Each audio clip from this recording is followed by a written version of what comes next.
sea. To illustrate my last remark, Jonah and the whale, Noah and the ark, what did they do just when everything looked so dark? Man, they said we better accept to ain't the positive, eliminate the negative, latch on to the affirmative, don't mess with Mr. In-Between. No, don't mess with Mr. In-Between.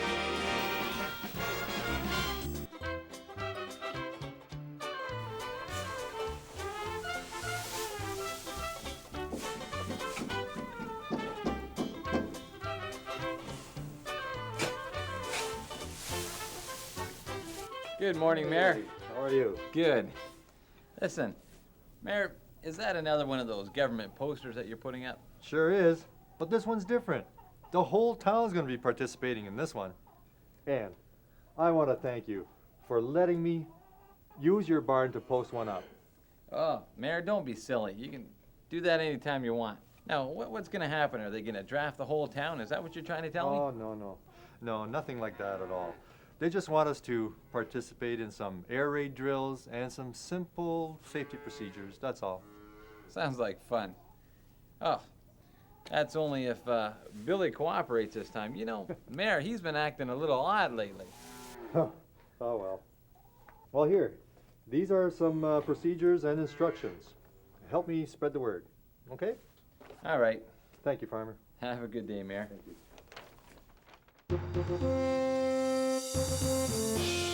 Have you seen this? They must think we're stupid or something. Yeah, I saw that. You know, this isn't meant for trained militiamen like you and I. I know. Listen to this. It says, when you hear the air raid siren, run to the nearest shelter. You know what would happen then? All the crooks would come into town. They'd rob us blind. They'd be taking things right underneath our noses. That's right. The minute that siren goes off, bang, open season on our shops. Wait a minute. Look who they put in charge. Mayor Hope? That's a joke.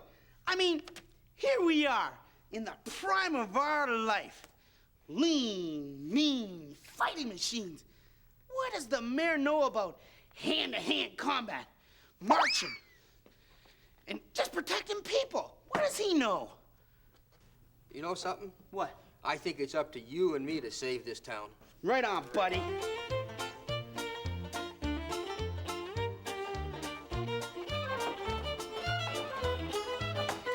Hi, honey. You're gonna clean the barn so soon.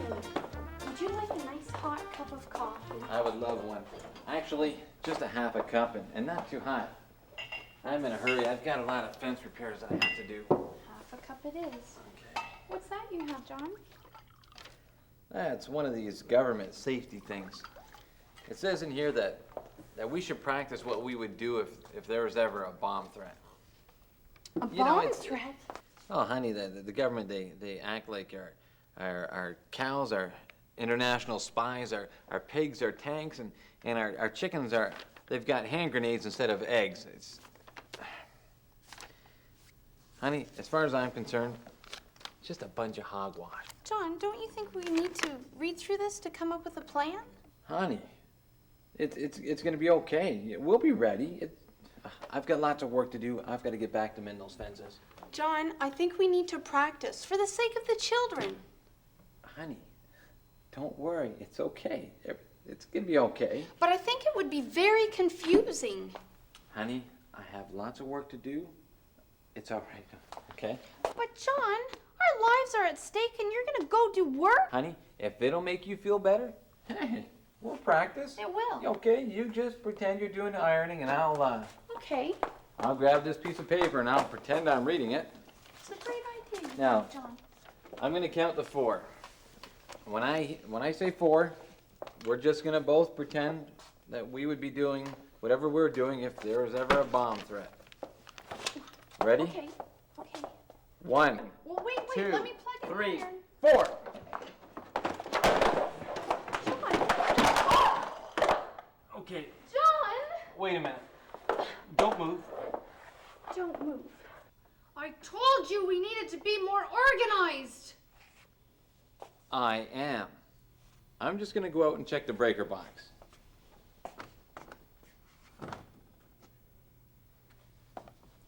Now, honey, as I can see, it looks like you need a plan.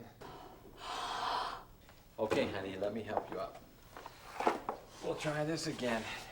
You grab the chair, I'll grab the ironing board. This time, let's see if you can get it right, okay? I need you to be more specific. God is very clear as to what he wants us to do in the Bible as his disciples.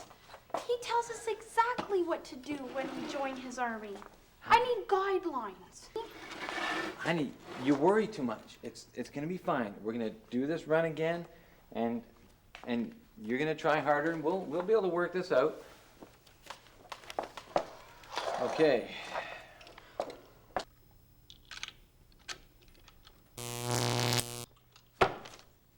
John! Honey, listen. How are you gonna be able to handle an emergency if you don't even realize that it's your iron that's blowing this breaker? Now, I've got everything under control, and I'll just go and turn that switch on again.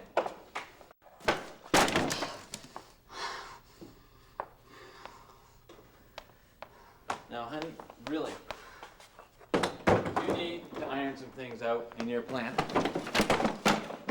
John, I am really not impressed.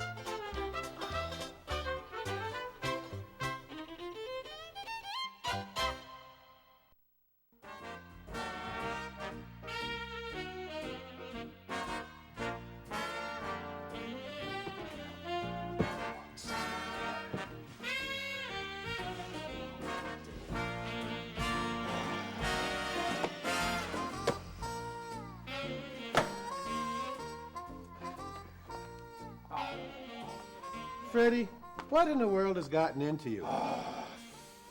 I still can't believe that you planned that fool thing. Proverbs 12:20 says... Not Proverbs again. Freddie, I know you don't like to hear it, but I'm going to tell you anyway. Proverbs 12:20 says that there is deceit in the hearts of those that plot evil, but joy for those that promote peace. If you'd spent more time thinking about the good things, you wouldn't be spending your days sitting here in my jail. Freddie, you need a change of heart. You need to get rid of the deceit that's in there. Then you'll know what's right to do. I'm gonna take a nap. Hello, boys and girls. I wish I could make Freddie here understand the importance of being obedient to Jesus. If he had Jesus in his heart, he would have peace. But poor Freddie, he's never learned to follow his authority or to be obedient. Boys and girls, if we would only follow Jesus, we would not get ourselves into trouble thinking up nonsense.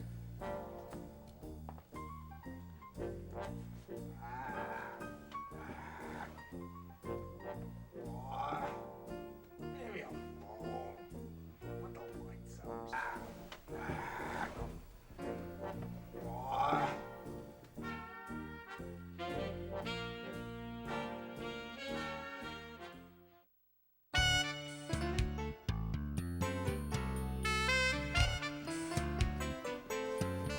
Hey, Doc, what are you doing there?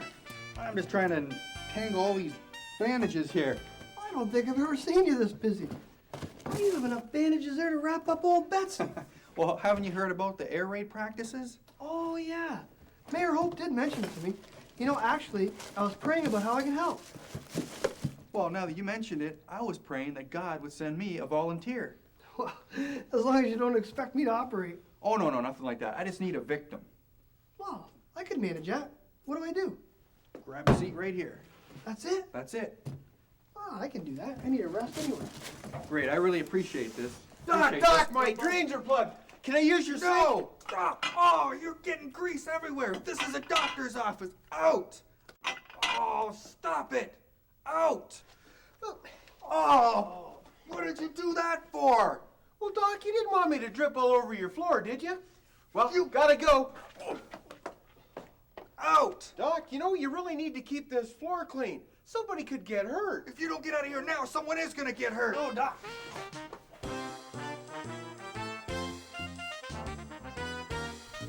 You know, it's hard to picture Faithville totally dark. I know we have to do this. It's for our own protection. But still, black blinds all over the town? I know. But in England, Miss Charity, these black blinds have saved a lot of lives. You know, the enemy can't shoot what he can't see. True. That's why this material has to be so thick. Feel it. It's thick, isn't it? It is. Yeah. You see, if any light comes out of the houses, then the pilots in the planes see exactly where they are. I suppose that's why the instructions are so strict about the measurements and all. You're probably right.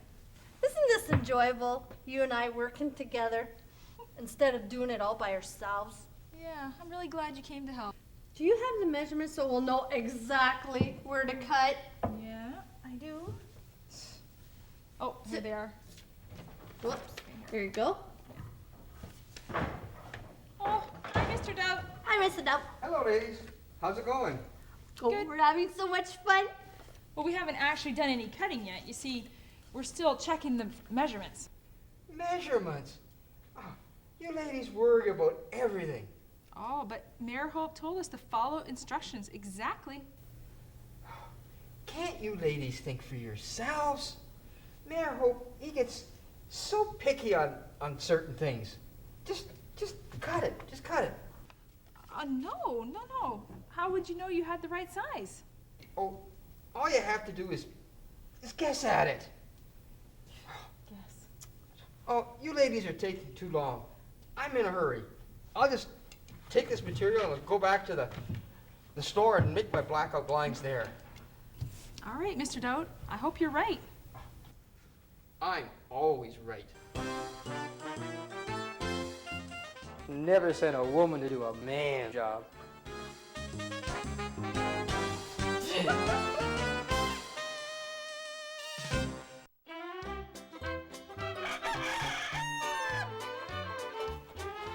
Boy, was my wife ever upset. You know, I just wanted to keep things simple. Everybody just do what they feel they should do. It seemed like a great idea. Well, you understand, don't you, Pastor? Whoa. Hey, come on. Get back here. Not you. Whoa. You know the way I figure it. Come on, Billy. Just be a good goat like Willie here. You know, I really thought my plan was gonna work. You know, it's just, listen, we gotta get along here. Get out. Billy, Pastor, these guys they're just like children. Well, actually, they're a lot like Christians. Like Christians? Yep. Come on. Hey, Pastor, they're not at all like Christians. Sure. Well, think about today. Your plan was to have everyone do things they want to do on their own. Oh, Billy, he wants to do everything on his own. And Christians, they're a lot like that. So, what you're saying is I'm an old goat? I never said it. You did. Yeah. Well, suppose I have been a little bit like Billy.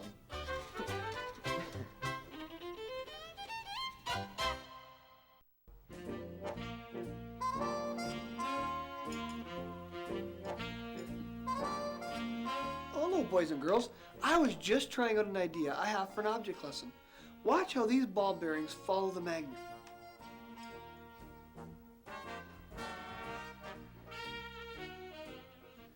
I figure I could use this to show the people how we're supposed to act as disciples. These ball bearings don't stop to think whether or not to follow the magnet, they just do. Wherever this magnet goes, the ball bearings follow. They look just like an army. When we become born again, we join God's army. We need to become good soldiers and follow our leader, the captain of our army, Jesus Christ. That is what makes us a soldier or a disciple. Let me explain this a little more. A disciple is someone who follows or obeys a leader. As Christians, our leader is God. Now, you don't see any of these ball bearings taking off and doing their own thing.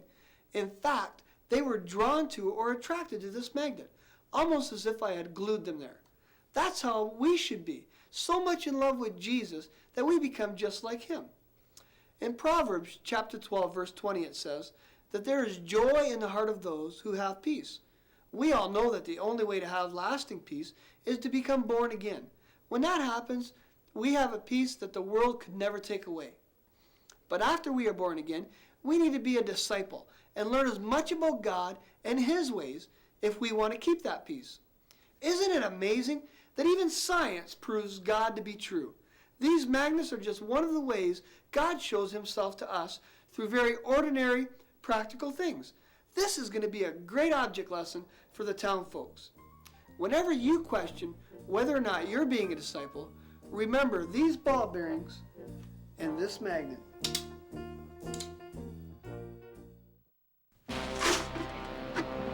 Oh, my storefront's gonna be well protected. Glad we're having this practice, though. This is the way you gotta put these sandbags down. Close together, nice and tight. No, that's too tight. Here's how you gotta do it. You gotta get it so you can see the enemy coming. That's how you gotta do it. You know what you're talking about. Anyway, you said we didn't need any bosses. You just can't resist telling me what to do, can you? Take it easy. Take it easy. Oh, don't. What? Got a customer going in your shop. Okay, I'll be right back. Okay. I won't tell him, but maybe I could use a few more bags. Where can I get them? They're way over there.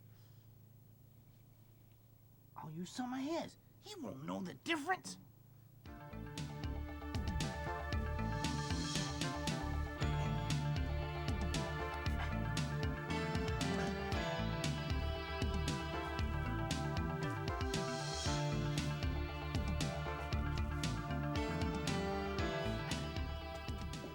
Got right, you're hearing things or seeing things. I couldn't see anybody there. There's nobody around. Oh, I didn't know. Wait a minute. Did you take some of my sandbags? Me? Yeah. Don't be ridiculous. Sure that pile was higher. No. Hey, Cutright, is that your phone ringing? Yeah, that's your phone. Oh, hold on a minute.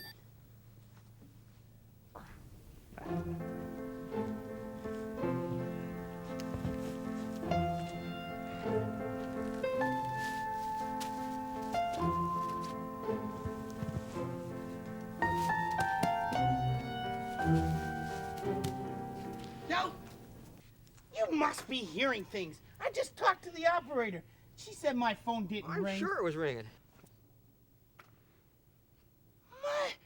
My bags were a lot higher than that. You took some of my bag. Did not. You did so. I did not. You did so. Prove it. Ooh, I'll fix you. Take this back.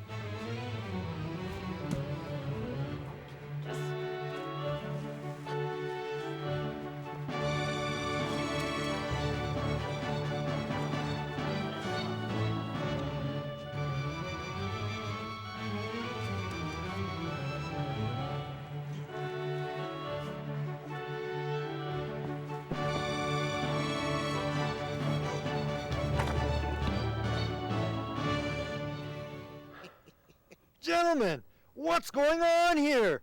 We're all supposed to be on the same side. Well, hi, Mayor. Well, How you doing, Mayor? We're just helping to build, all for one, one for all for one. Yeah, yeah. Buddies. Yeah. Actually, what I meant was, why are you building sandbag walls? That's not in the instructions.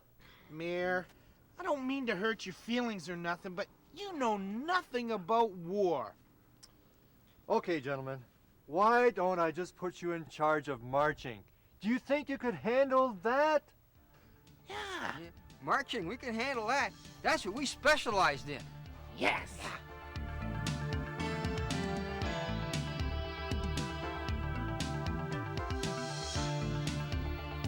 Hello, Miss Sharon. I've come to pick up my plant. So how are you today?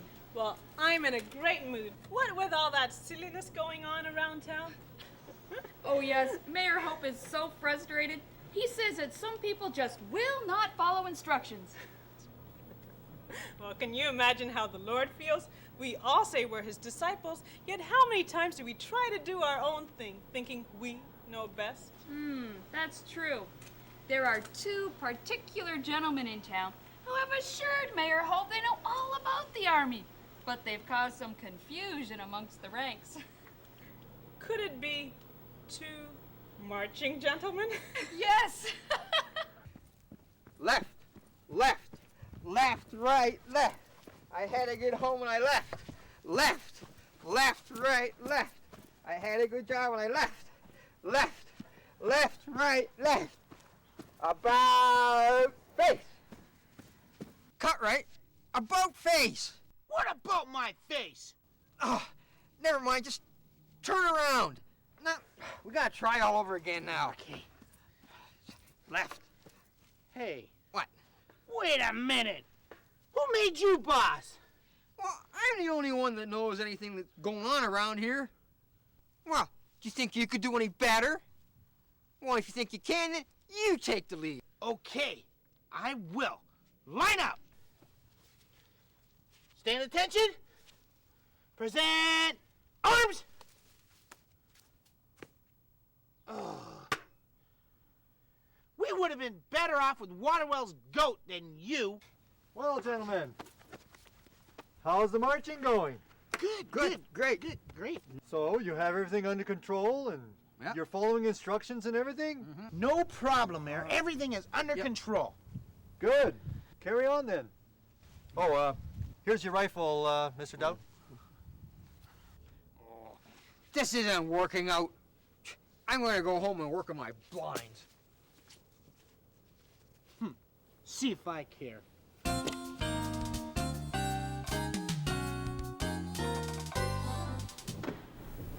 Hello, Mayor Hope. And how's our general doing today? Oh, Pastor, you just wouldn't believe what I saw out there. Well, let me guess. You were at the train station, and you probably ran into Mr. Cutright and Mr. Doubt. You've got that right. You know, those two could start a war of their own. They just don't listen to instructions. Yeah, it's like my job. People, they don't want to follow God's instructions. They always think they have a better way of their own. Isn't that right? There. I've all done those blinds. They are perfect. Just no light's gonna get through these. They're so good. I've got to go and tell Cutright.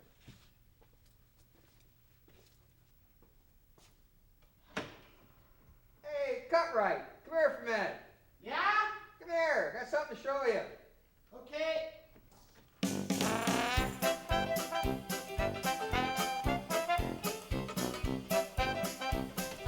Well, I've got those blinds all finished, and it didn't take as long as I thought. Oh. Yeah, it just goes to prove what I said. What?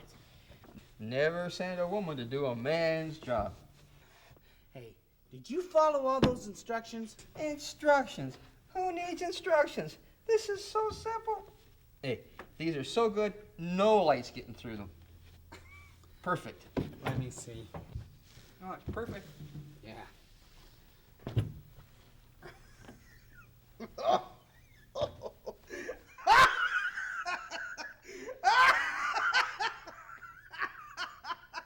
Oh, yeah, I'm sure. We'll see you.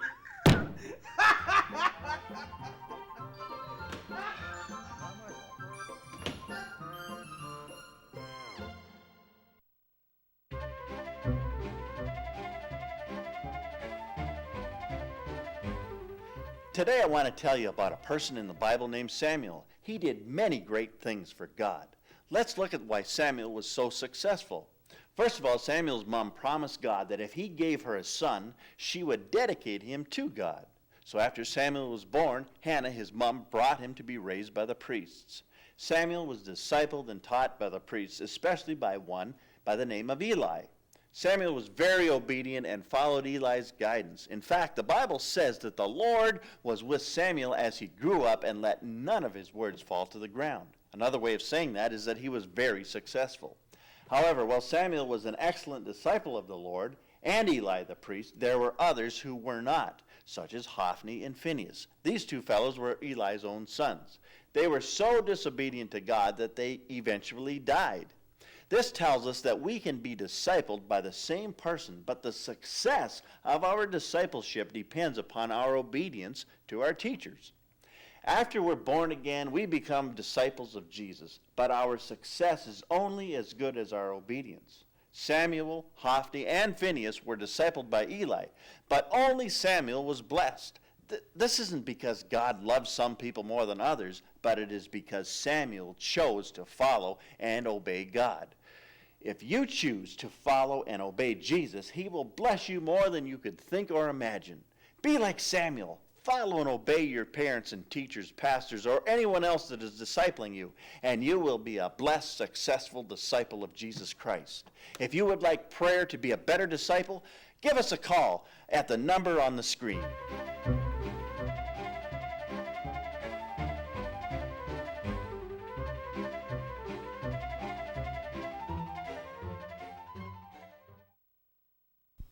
My sheep hear my voice, and another they will not follow. It's quite a thought, isn't it? Being a disciple is just doing what the Bible says. Rules, rules, rules. Okay, so my blinds had a few holes in them. I still don't know why I have to listen to other people. I'm perfectly capable of doing things my own way. You know, being a disciple means giving up our own desires and allowing Jesus to give us his desires. I should have been in charge.